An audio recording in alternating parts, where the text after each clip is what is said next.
Okay, so I want to talk to you now about the benefits of being a generalist, but I don't want to give you a list of 5 things. I gave that to you in part 1, so hop on over to that video and check that one out. So I really want to give you the benefits as seen in the life of Frances Hesselbein or Hesselbein.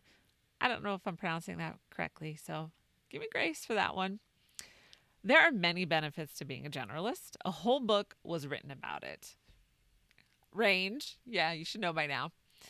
So, books were written about the benefits of specializing too, and like I've said, all ideas are flawed, so we take the best of the flawed ideas. Since I am a generalist and I experience the thoughts and feelings that you will never succeed in business as a generalist, I want to give you hope if you are experiencing these same feelings. So, we're going to talk about the benefits because I want to give hope again. I want to give hope to those handful of generalists living in a specialist world.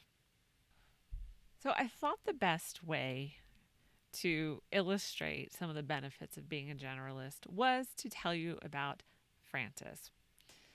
Now, have you ever heard of her? Because I never had until I read Range. How did you know I was going to say that?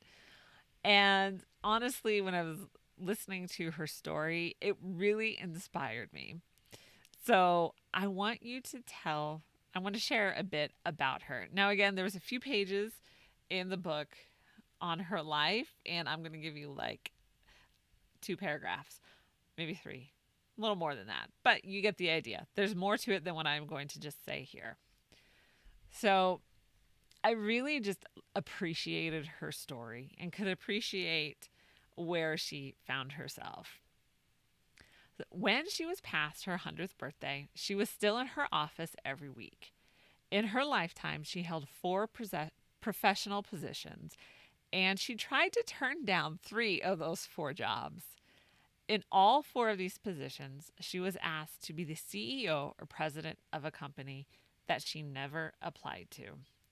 So, can you imagine getting the reputation of companies just wanting you? Like having that reputation that you can do anything. And these were not companies in the same fields. Okay, I'll just throw that out there. These were different companies, and just having that the board confidence that you could handle the job is a pretty great place to be. So let's go to where it all started. So Frances was a mother of a little boy, and she was asked to volunteer to lead her local Girl Scout troop. At the prospect of the group being disbanded, she agreed to volunteer for 6 weeks until a leader could be found. She ended up staying with the troop for 8 years. After the Girl Scouts, Frances volunteered in other organizations. She loved to volunteer and looked at this as her calling. When she was asked to become the executive director of the local Girl Scout Council, she replied, "I would never take a professional job. I am a volunteer." At 54, she began her professional career as director of the local council. She would eventually become CEO of the Girl Scouts, a role that she would hold until her retirement 13 years later. And then the next morning, so literally the next day, she retired one day, and the next morning, her phone rang. It was the chairman of an insurance company inviting her to come see her new office. What? She had just retired. Hesselbein, or Bean, or I'm sorry, I'm butchering this last name. I know I am. Never graduated from college. Her education was whatever would teach her and let her be of service at each moment. She spread her knowledge broad and wide.